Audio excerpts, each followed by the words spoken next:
민수기 15장 37에서 41절 말씀을 통해서 못단 귀에 다는 술이라는 제목으로 하나님 말씀을 함께 나누겠습니다.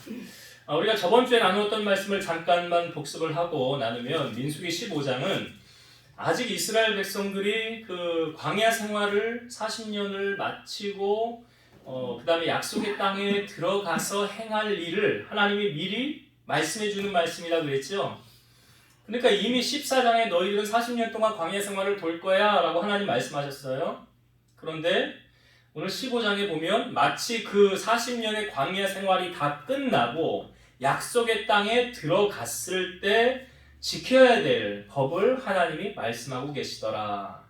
그래서 하나님은 그 40년의 광야 길 가운데서도 하나님은 약속을 지키고 반드시 그 말씀을 이루어 주시는 하나님이시라는 것. 아직 이루어지지 않았잖아요. 40년 아직 시작도 안 했잖아요. 그런데 마치 40년이 다 끝나고 그 약속의 땅에 마치 들어간 것처럼 그때 너희가 들어가서 이렇게 행하라 라는 것을 15장을 통하여 말씀하고 계십니다. 하나님께서 15장에 약속의 땅 자기 백성들이 그 땅에 들어가서 지켜야 될 법도는 무엇이냐? 하나님 앞에 제사 드리는 것을 설명하고 있죠. 우리가 하나님과 우리와의 관계 속에 우리가 완벽한 인간이 될 수 없는 것은 늘 죄를 저지르기 때문이죠. 그러나 그 죄에서 우리가 자유케 하기 위해서 하나님이 만들어 놓은 제도가 뭐라고 그랬어요? 구약시대 제사라는 거예요. 제사. 그래서 하나님 앞에 제사를 드림으로 우리의 죄가 사함을 받고 하나님과 우리의 관계가 회복되어지는 거죠. 그 제사를 대해서 이제 설명해 주고 계시죠. 그 제사를 오늘날로 말하면 뭐라고 했습니까? 예배라는 거죠. 그래서 하나님은 예배를 통해서 그 예배를 기뻐 받으시고 예배를 통해서 하나님은 우리를 만나주시고 우리와의 관계를 하나님이 회복시켜 주신다. 그래서 하나님이 찾는 사람은 어떤 사람이랬어요? 하나님은 예배자를 찾으신다라고 말씀하고 계셨죠. 그래서 우리의 예배는 그러니까 의무적으로 형식적으로 하는 것이 아니라 나를 하나님 앞에 온전히 드리는 것. 내가 제물이 되어서 하나님 앞에 희생 제물이 되어서 하나님 앞에 드려지는 것. 이게 진정한 예배다라는 거죠. 그리고 한 가지 더 나누었던 것이 제가 앞부분에 사람은 완벽한 사람이 없다고 그랬어요. 그것은 다른 말로 우리가 죄를 지을 수 있다라는 거예요. 누구나 인간은 완벽한 사람이 없기 때문에 넘어질 수 있어요. 죄를 지을 수 있어요. 그런데 하나님께서 죄를 지을 때 두 가지로 나뉘어서 정리를 하셨어요. 하나는 뭐냐면 부지 중에 알지 못하고 지은 죄. 알지 못하고 지은 죄는 하나님은 어떻게 하신대요? 용서해 주신다고 그랬어요. 왜? 모르고 한 거니까. 그러나 또 한 가지의 죄는 무엇입니까? 알고도 지은 죄. 이걸 뭐라고 그래요? 고범죄라고 그러죠. 알고도 행하는 죄는 하나님은 어떻게 하신대요? 그에 대한 처절한 대가를 지불하게 하신다. 하나님 정말 심하게 말씀하시는 것은 그의 백성 중에서 끊어질 것이라 그랬어요. 그래서 사도 바울도 내가 예수를 알지 못하였을 때는 내가 죄인 중에 괴수였다고 그러잖아요. 내가 엄청난 큰 죄를 저질렀다고 그러지 않습니까? 그런데 그걸 사도 바울이 뭐라고 그래요? 내가 그것은 몰랐을 때 행한 것이기 때문에 하나님이 오래 참아주셨고 하나님이 이해를 해주셨다 그래요. 성경에 보면 사도 바울이. 그런데 예수님을 만나고 난 다음부터 그의 삶은 달라졌잖아요. 주님 앞에. 그러니까 우리 신앙생활도 그래요. 막 이제 신앙생활을 시작한 사람은 뭐가 뭔지 몰라요. 그러니까 이게 죄인지 아닌지도 모르고 그냥 막 말씀에 불순종할 수도 있어요. 그러니까 하나님의 입장에서 아유 그래 네가 뭘 알겠냐. 네가 뭘 알겠니. 잘 모르지. 그래 내가 이해해 줄게. 근데 이제 어느 정도 신앙의 연수가 쌓이고 말씀을 알아가고 그러면서 신앙이 조금 깊어졌어요. 그러면 이제 이거는 하면 안 돼. 이거 하나님이 싫어하는 거야. 이건 죄야. 그렇게 하면 안 되는 걸 알면서도 죄를 저지른다? 그럼 하나님이 그거에 대해서는 괘씸죄를 적용하시겠죠. 더 크게 하나님의 심판, 하나님의 벌이. 그래서 제가 죄라는 것을 여러분 말씀드릴 때 죄는 죄로 끝나는 게 아니다라고 그랬잖아요. 뭐가 따라와요? 그에 대한 대가를 지불해야 되는 거예요. 대가를 지불해야 되는 거예요. 그러니까 에덴 동산에서 왜 아담과 하와가 쫓겨났습니까? 범죄함으로 말미암아 그 결과를 그들이 당해야 됐기 때문에. 그러나 하나님이 그들을 사랑하셔서 그 가죽옷을 지어 입히시고 독생자를 보내셔서 죄를 해결해 주신다는 게 하나님의 사랑이 우리에게 보여지지 않습니까? 아무튼 우리가 신앙생활에 연륜이 깊어질수록 그래서 하나님 앞에 더 어떤 마음이 생깁니까? 경외하는 마음이 더 생기는 거죠. 신앙의 연수가 깊어질수록 그래서 하나님 앞에 뭣도 모르는 사람은 그냥 함부로 막 해요. 그래도 하나님이 불쌍히 여겨줘. 그러나 이제 내가 어느 정도 신앙의 경륜이 쌓이고 어느 정도 알아감으로 말미암아 하나님 앞에 그렇게 함부로 할 수 있습니까? 못해요. 왜? 하나님이 경외하는 마음, 하나님 두렵거든요. 그래서 우리가 그 말씀을 우리가 저번 주에 나눴습니다. 오늘 말씀 이제 두 단락이거든요. 32절부터 41절 마지막 절까지 제가 고려해보려는데 여러분 신앙생활은 그 어떤 가치관이 정립되어지느냐에 따라서 그 사람의 신앙이 이렇게 달라질 수 있으니까 올바른 가치관이 정립되면 신앙생활도 아주 예쁘게 잘할 수 있는 거예요. 그러니까 바른 가치관이란 어떤 가치관이냐? 말씀의 바탕을 두고 생각하고 판단하고 그래서 행동으로 연결이 되어지는 것. 이게 바른 가치관이죠. 말씀을 따라가는 거예요. 그러니까 모태 신앙으로 태어나서 어려서부터 교회를 쭉 다닌 사람은 당연히 주일날은 뭐 하는 날로 알아요? 교회 가는 날로 알아요. 이게 몸으로 체득이 돼서 당연히 그런 걸로 알아요. 하나님의 말씀에 우리가 그렇게 하라라고 하나님이 명령하셨으면 우리는 그냥 그 말씀 따라 살아가는 것이 하나님 자녀로서 당연한 도리예요.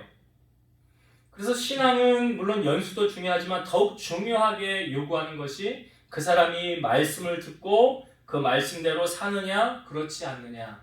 이게 진짜 그 사람의 신앙의 모습을 보여주는 거예요. 지금 출애굽한 이스라엘 백성들은 하나님의 통치, 즉 신정 통치를 받고 있죠. 그래서 그 모든 문제의 최종의 결정권자는 누구십니까? 모세가 아니에요. 모세도 몰라서 하나님 어떻게 해요? 라고 물으면 하나님이 이렇게 해라 라고 하나님이 말씀하세요. 그러면 모세는 그 말씀대로 행하는 자예요. 32절부터 36절의 말씀은 사실은 안식일에 관해서 지켜야 될 이스라엘 백성들의 법에 대해서 말씀해주고 있거든요. 근데 이 말씀을 먼저 보기 전에 출애굽기 35장 2절과 3절을 제가 읽어볼게요. 엿새 동안은 일하고 일곱째 날은 너희를 위한 거룩한 날이니 여호와께 엄숙한 안식일이라. 누구든지 이 날에 일하는 자는 죽일지니 안식일에는 너희의 모든 처소에서 불도 피우지 말지니라. 하나님께서 일곱째 날 안식일 날은 뭐 하라라고 말씀하십니까? 거룩한 날이라. 일하지 말라. 하나님 앞에 제사 지내라, 예배해라. 그날로 정한 날이잖아요. 안식일을 기억하여 지키라는 것.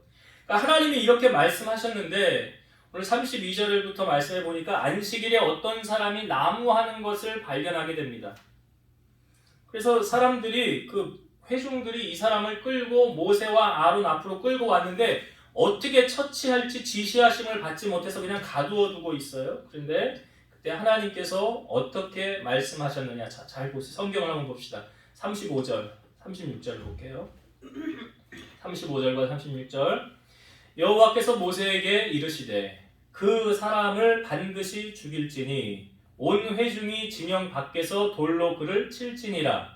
온 회중 곧 그를 진영 밖으로 끌어내고 돌로 그를 쳐 죽여서 여호와께서 모세에게 명령하신 대로 하니라.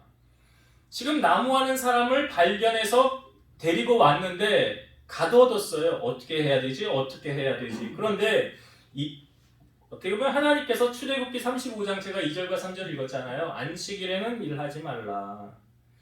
거룩한 날이다. 일하는 자는 죽일지니 불도 피우지 말라. 하나님이 이렇게 말씀해 주셨거든요. 그런데 지금 어떻게 해야 되냐라는 상황 속에 하나님께서 지도자 모세에게 어떻게 하래요? 그 사람을 반드시 죽일지니 그랬어요. 온 회중이 진영 밖에서 돌로 그를 칠지니라. 그래서 하나님이 명령하셨으니까 어떻게 합니까? 그 명령을 따라 지켜야 되죠.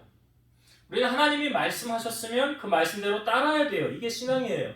자, 근데 여러분, 한 사람의 생명을 이렇게 죽이는 것이 그냥 단순한 일은 아니잖아요. 사람이 죽었다. 그것도 안식일에 나무하는 사람 발견해서 죽었다. 왜 하나님께서 이렇게 강력하게 그 사람 죽여라 라고 말씀하신 이유가 뭘까? 왜 하나님은 그 사람에게 다시 한번 회복할 수 있는 은혜, 회개해서 돌이킬 수 있는 은혜를 주시지 않고 그냥 죽여라 라고 하셨을까? 그 기준이 무엇입니까? 바로 하나님의 말씀이에요. 말씀이 기준이 되기 때문에 그렇습니다. 여러분, 말씀은 타협하는 게 아니라고 그랬잖아요. 하나님이 나에게 맞춰주세요가 그게 말씀이 아니에요. 우리가 하나님의 말씀을 따라가는 것, 이게 진정한 신앙이에요. 왜 하나님이 이렇게 강력하게 하셨습니까? 기준이 깨지면 그 다음부터는 넘어지기가 더 쉬워요. 합리화되기가 더 쉬워요. 그러니까 어떤 경계선, 마지노선이 딱 깨어지면 그 다음부터는 넘어지는 것은 순식간이에요. 그러니까 하나님이 그것을 아시기 때문에 인간의 그 마음을 아시는 거예요. 그렇기 때문에 그걸 지키는 거예요. 말씀하신 것을 하나님이 행하시는 거예요. 그냥 이런 예를 제가 한번 들어봤어요. 모태신앙으로 자랐어요. 그런데 어느 날 이 아이가 이제 주일을 빠졌어요. 교회를 안 갔어요. 근데 그 부모가 나중에 그 사실을 알게 됐어요. 근데 그를 데려다가 심한 매를 때렸어요. 그러면 그 다음부터 이 아이가 주일을 빠질까요? 안 빠질까요? 빠질 수도 있겠죠, 물론. 그러나 저는 잘 빠지지 않는다고 생각해요. 왜냐하면 그 부모가 그를 어떻게 했는지, 아마 매를 들어서 심한 매를 때렸기 때문에 이 아이는 그 매가 생각이 났을 거예요. 그래서 주일날 교회 안 가면 다음에 더 큰 매를 맞겠지. 그러면 빠지면 안 되겠지. 잠언 23장 13, 14절. 아이를 훈계하지 아니하려고 하지 말라. 채찍으로 그를 때릴지라도 그가 죽지 아니하리라. 네가 그를 채찍으로 때리면 그의 영혼을 수월해서 구원하리라. 그러니까 매는 깊이 박힌다라는 말이 있잖아요. 그러니까 매 맞기 싫어서라도 나쁜 행위를 하지 않을 것이다.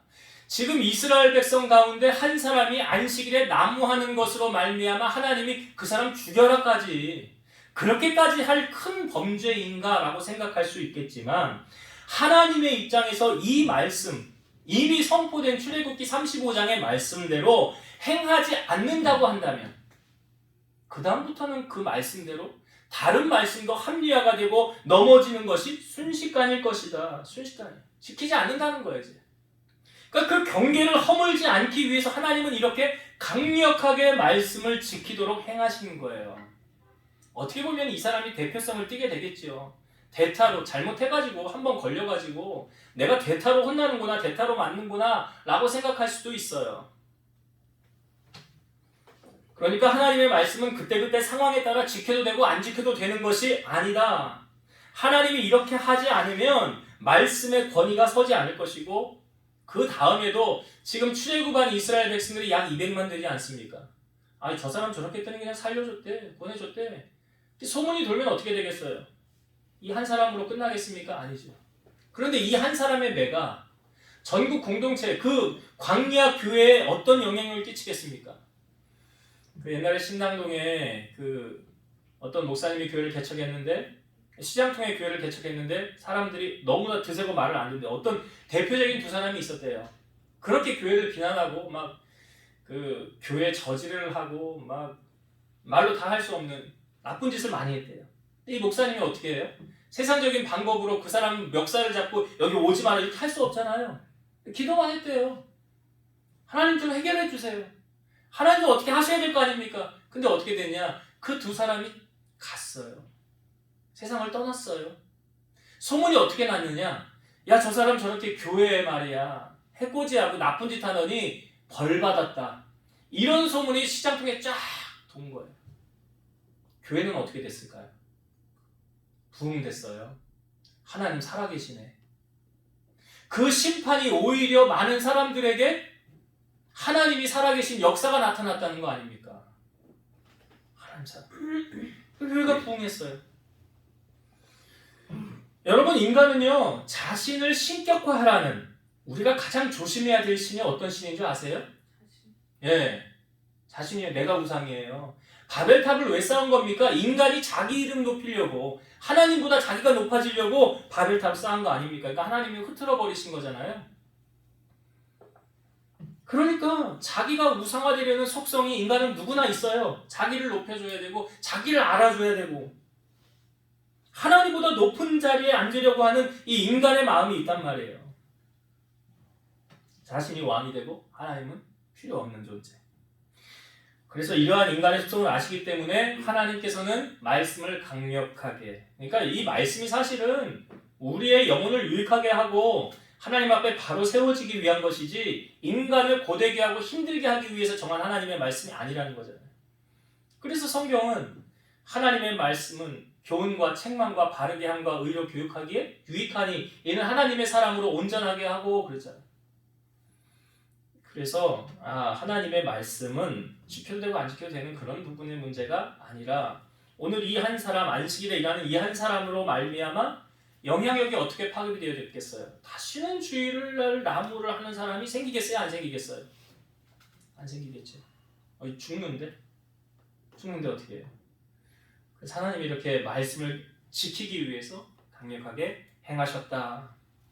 물론 안식일에 일하는 거 한 가지 대표적인 예를 든 거지만 그것 외에도 다른 것으로도 우리가 적용하기 나름 아닙니까? 하나님 말씀. 그래서 우리가 하나님이 싫어하시는 것은, 말씀에 어긋나는 것은 하면 안 되는구나라는 것을 백성들로 하여금 깨우쳐주기 위함이라. 그게 앞단락에 있는 내용이고, 두 번째 단락의 내용은 뭐냐면 옷단 귀에 술을 만들고 청색끈을 그 귀에 술에 더하라. 쉽게 말하면 옷 끝에다가 이 끈을 다는 거예요. 예, 옷단 여기다 이걸 술이라고 그러죠. 이렇게 긴 끈을, 청색끈을 이렇게 다는 건데, 왜 하나님이 이것을 이스라엘 백성들로 하여금 행하게 하였느냐? 자, 왜 이것을 하라고 했느냐? 39절을 한번 보세요. 39절. 이 술은 너희가 보고 여호와의 모든 계명을 기억하여 준행하고 너희를 방종하게 하는 자신의 마음과 눈의 욕심을 따라 음행하지 않게 하기 위함이라. 왜 이것을 하게 하였느냐? 여호와의 모든 계명을 기억하고 준행하라. 그 다음 또 너희를 방종하게 하는 자신의 마음과 눈의 욕심을 따라 음행하지 않게 하기 위함이라. 그러니까 항상 하나님 말씀을 기억하고 죄에 빠지지 않도록 조심하기 위한 시각적인 효과예요. 방종이라는 것은 여호와를 떠나 이방의 세속적 문화에 도취되는 상태를 말하는 거예요. 그래서 자신의 마음과 눈의 욕심을 따라 음행하지 말라. 여러분, 예수님도 산성수훈에 눈이 온전하면 온몸이 온전한 사람이라라는 말씀을 하고 있었어요. 눈이 온전하면 온몸이 온전한 사람이다. 그러니까 눈은 죄악을 받아들이는 통로라 할 만큼 죄악에 민감합니다. 그래서 일단 눈을 통과한 죄는 인간의 마음에 정착한 후에 곧 한 개인의 전 인격에 파괴적인 영향력을 행사한다는 거예요. 그래서 보는 대로 배운다라는 말이 있잖아요. 그래서 술을 달게 하심으로 그 술을 볼 때마다 세상으로 향하던 눈을 돌려서 하나님의 그분의 말씀을 기억하고 인식하며 그 행동에 있어서는 구별된 거룩한 백성답게 행동하도록 하기 위해서 하나님이 이렇게 하라라고 명령하신 거예요. 여러분, 믿는 자에게 이런 말씀이 통제가 되어지지 않는다면 세상 사람하고 별 다를 것이 없겠죠. 그러니까 믿는 사람이 세상 사람하고 똑같이 행동한다? 그럼 세상 사람하고 다를 게 뭐가 있겠습니까? 하나님의 백성으로서 하나님이 그 백성에게 요구하는 덕목이 있어요. 40절을 한번 봅시다. 40절. 그리하여 너희가 내 모든 계명을 기억하고 행하면 너희의 하나님 앞에 거룩하리라. 이렇게 술을 달고 그것을 봄으로 하나님을 기억하고 말씀을 묵상하면, 말씀을 기억하면, 그 계명을 기억하면, 그리고 그대로 행하면 우리가 어떻게 된대요? 하나님 앞에 거룩하리라. 하나님은 이렇게 이스라엘 백성들에게 자주 말씀하셨어요. 내가 거룩하니 너희도 거룩하라. 그러면 여러분, 인간이 어떻게 거룩해질 수 있을까요? 성경이 우리에게 그 답을 알려주고 있어요. 우리가 거룩해질 수 있는 비결을 디모데전서 4장 5절 하나님의 말씀과 기도로 거룩하여 짐이라. 무엇으로 거룩해져요? 하나님 말씀과 기도로 거룩해지는 거예요.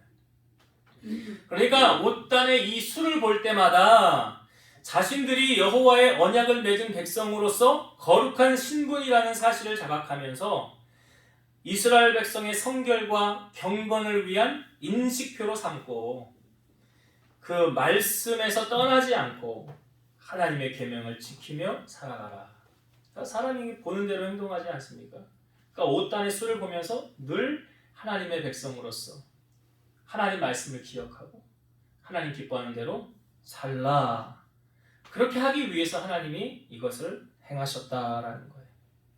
자, 이제 말씀을 결론을 맺겠습니다. 여러분, 우리의 신앙의 기준은 무엇입니까? 나의 잣대가 아닌 나의 판단 근거가 아니라 하나님의 말씀에 우리는 기준을 삼아야 되는 거예요. 그래서 말씀에 불순종한 자의 결말, 오늘 그 안식일에 나무하는 자, 이렇게 하나님이 강력하게 하신 이유는 말씀이 마지막 보루예요. 말씀이 무너지면 신앙생활은 순식간에 무너져요.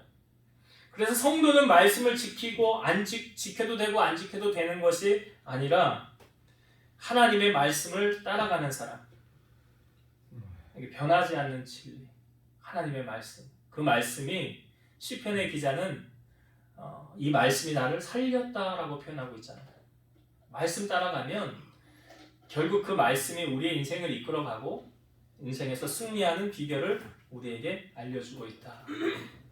그래서 우리는 철저하게 하나님 말씀 붙잡고 살아가는 인생이 되어야 된다. 이 첫 번째. 두 번째는 옷단의 수를 왜 만들어서 보게 하셨습니까? 그 방종하게 하는 그 자신의 마음과 눈의 욕심을 따라 음행하지 않고 거룩한 삶을 살게 하기 위한 하나님의 방법. 그러니까 하나님의 자녀는 세상의 그 풍습과 문화를 쫓아가지 말고 하나님의 속성을 품어야 세상과 구별된 자가 되지 않겠습니까?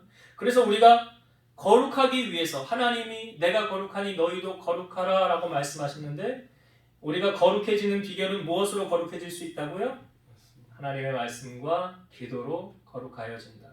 그래서 우리 사랑하는 성도 여러분, 이스라엘 백성들이 옷단의 수를 바라보면서 하나님 자녀로서 경건의 삶, 말씀을 묵상하는 삶, 그리고 하나님의 말씀을 듣는 삶을 살았던 것처럼 우리 안에 있는 우리의 마음의 눈의 욕심을 따라 세상적인 것, 방종하고 따라가는 것이 아니라 철저하게 하나님 백성으로서의 거룩함을 품고 말씀과 기도로 거룩해져서 주님의 백성으로서 승리하는 여러분 되시기를 주의 이름으로 축원드립니다. 기도하시겠습니다. 그 사람의 신앙의 좋고 나쁨을 우리는 무엇으로 봅니까? 그 사람이 얼마나 하나님의 말씀을 붙들고 살아가느냐, 또 얼마나 하나님 말씀에 순종하며 살아가느냐를 통해서 그 사람의 믿음이 보여집니다. 안식일에 일하지 말라, 나무하러 가지 말라고 말씀하신 하나님께서 그 불순종한 그 사람을 하나님은 강하게 처벌하셨습니다.